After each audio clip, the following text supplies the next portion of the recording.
Last but not least, we have our sponsored display campaigns. And as a quick reminder, those are the ones that are on the product detail pages. At least that's the one I'm going to show you how to build first. So when you're on a listing, these are the campaigns that are right below the bullets and typically also right below the buy box. As you see in this example, we've got this one here, which is sponsored, and this one here, which is also sponsored, and it's sponsored display, product targeting campaigns. So I already went into Seller Central, and we're just going to click through and build a campaign or create campaign. When you click on sponsored display, you're going to fill it out very similar to how we've done already before. So we're going to update the naming convention right here instead of the name that's pre-filled in for with Amazon. So this is back to the that Shake product or Chic product. And again, the wrist straps. And we're going to make this sponsored display. So I'm just going to put SD.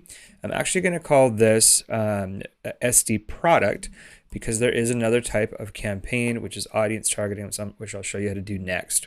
Now, you can see in this example, the daily budget has jumped up quite significantly. It's already pre-filled in by Amazon, which might be a little bit aggressive at $100 a day. Now, it does say most campaigns with a budget over $100 run throughout the day.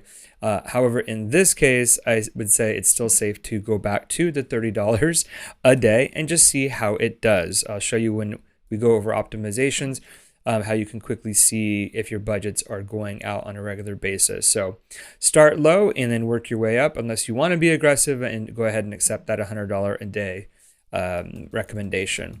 So again, I'm just going to name this wrist wrap, and then I'm going to do SD product, just kind of a shorter version of the title that I just assigned it. Because again, we're only doing one ad group per campaign, so it's not as important to have lots of different names for your different ad groups.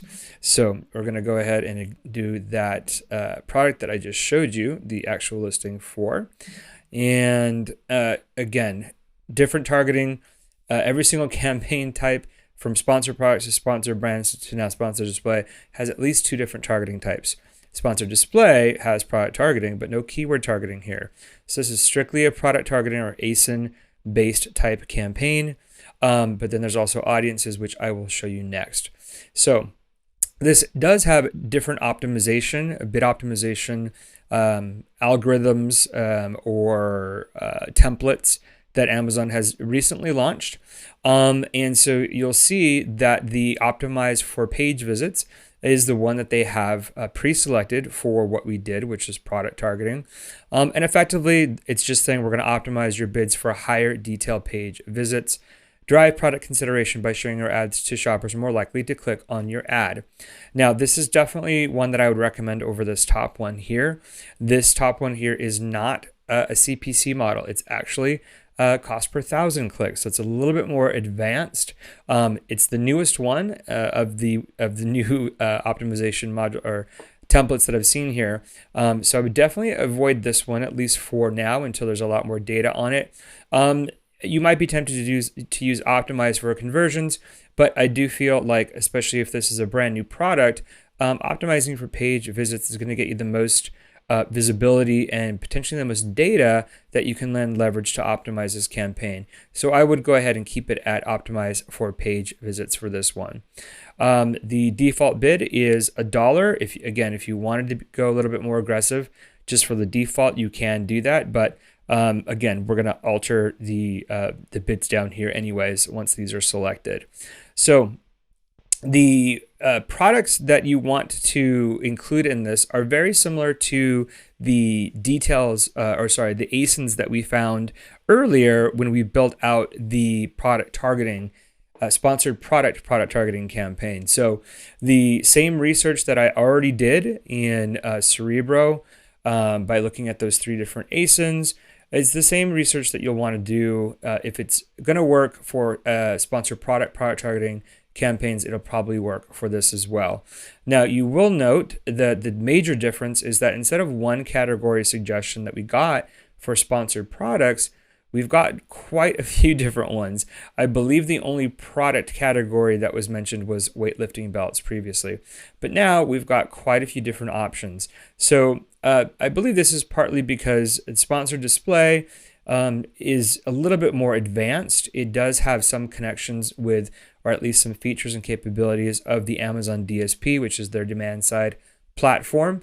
Don't want to get too deep into that, but it's just a very advanced way of connecting your ads to shoppers. So there you can see there's quite a few more categories here than there were just for that sponsored products. So we actually do want to drill down as best we can to the category that's closest to this. So this again is wrist wraps. So let's see. I do believe I saw one that was specifically exercise wraps. That's probably the closest one. Exercise straps. Yeah, so I'm gonna go with exercise straps actually, because that's actually really what it is. Always, again, choose refined. Don't ever just click add, because you definitely want to make sure you drill down into these refinements so it's a little bit more, your product's going to be more competitive. So again, if you remember correctly, this product was $25, so I don't want to be seen on anything less than $26. And I also want to be seen only on those product pages that are 4 stars and above, because this is a 5-star product. So that does actually really limit the exposure here. But again, if you're being sensitive with budget, you could go ahead and do that, or you can keep it at 5 stars. And this does actually open it up quite a bit. So actually, I'm going to go ahead and do that. Since this is a 5-star product, it's actually okay to be seen on actual 5-star product pages. So I'm going to go ahead and add that.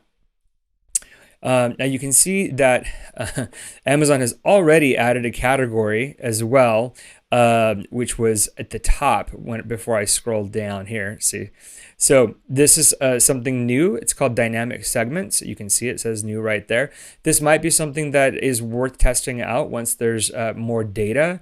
However, when I see something that's new, I generally try to wait on it to see how things perform. But what this says is your ads will be shown to shoppers who viewed the detail pages of products that are similar to your advertised products. So it's kind of like having complementary products that are detail pages.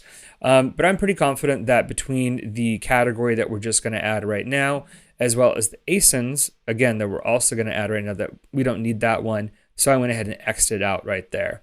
And again, I'm also going to add the individual ASINs that I had already done research on for the sponsored products product targeting campaign. So I'm going to add those here. And I'm going to go ahead and click apply all. If you're, again, super sensitive with your budget, you might want to work with some of these. Some of these are higher, $5.26, $4.88. But again, if you want the data as quickly as possible to see what works and what doesn't work, then going with at least the suggested bids at a minimum is how you're going to be able to do that. Now, at the bottom here, you have the ability to customize your creative. If you don't check this box right here, it'll look just like this, just like what you see here: image, the title, and the price.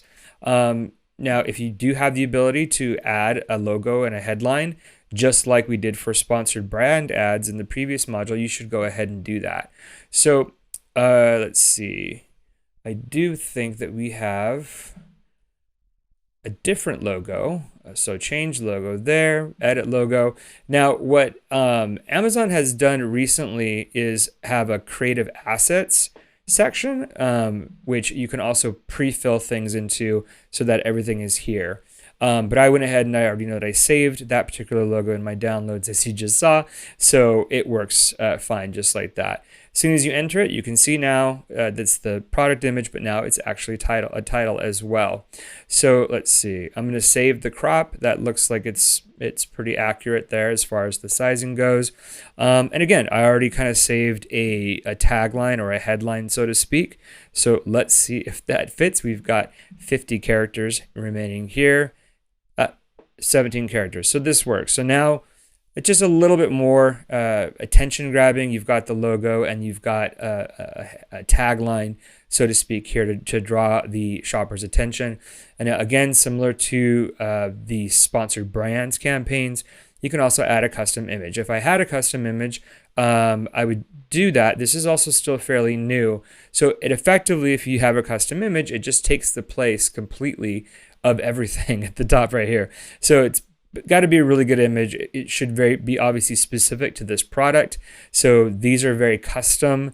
And again, it's brand new, so it's not necessarily something I would really push for until you don't see that new there. This, to me, still looks like a very powerful way to have this campaign visible. So I'm going to go ahead and launch this campaign. Again, we should see the same. Well, we don't get the notification. Sponsored displays are a little bit different. It's immediately created, as you see there. And so the next one that I want to go through, again, also sponsored display, but this is the audience targeting campaign. So I'm not going to actually create the campaign, but I do want to walk through it so you understand the differences between the product targeting campaigns, which are campaigns on listings, and this audience targeting, which is outside of Amazon, as well as in different places within Amazon. So I'm going to go ahead. Let's just choose the same product just to keep it consistent. I lost my cut and paste, so it's fine. I'm just going to add a different product. All right, so targeting, again, we already went over product targeting just now. So now I'm going to choose audiences. Now, audiences, if you do go this route, is one that I would say would potentially be better to optimize for conversions. And that's simply because you're going to drive sales, showing your ad to shoppers more likely to purchase your product. So these placements that are for sponsored display audience remarketing, they're not in the best positions within Amazon. So you really want those ones to be optimized for conversions as much as possible. And this also helps for the retargeting portion as well, which I'll go over in a second. Now, there's learn more next to each one of these. Actually, if you clicked on it, it's all on one page. So if you wanted to read through and make sure that you understand what they are, definitely suggest you do that, but still definitely suggest you do not do this first one, at least for now. So I'm going to go ahead and leave the default bid at 1. So here you can see 3, very different modules than what we've seen so far. You can also see that Amazon, again, has already pre-filled some of these audiences for you. So what they've already added here for this particular product is similar to advertised product, look back 30 days. Again, so that means complementary product. Maybe not the same type of product, but maybe a weightlifting belt instead of the wrist straps. And the look back is 30 days. So that means they're going to find people that have viewed those similar products in the past 30 days. And also for views remarketing for advertised product, it's basically saying that that users have seen your particular advertisement, but they may not have purchased it. So these are great to leave as is if you're going to go this route. Remarketing is effectively when you're on Amazon and then you leave Amazon and you go to a different website, and then you see that Amazon ad. Still, you could be checking your mail, you could be reading the news, you could be on a completely different website. Amazon's got different properties. They've got IMDb, they've got Twitch, they've also got partnerships with other websites as well. So that's what remarketing means. Effectively, it just means that you're going to remarket to people that have potentially already seen your product or similar product. So the views remarketing, now you can see that advertised products and similar advertised products are already here.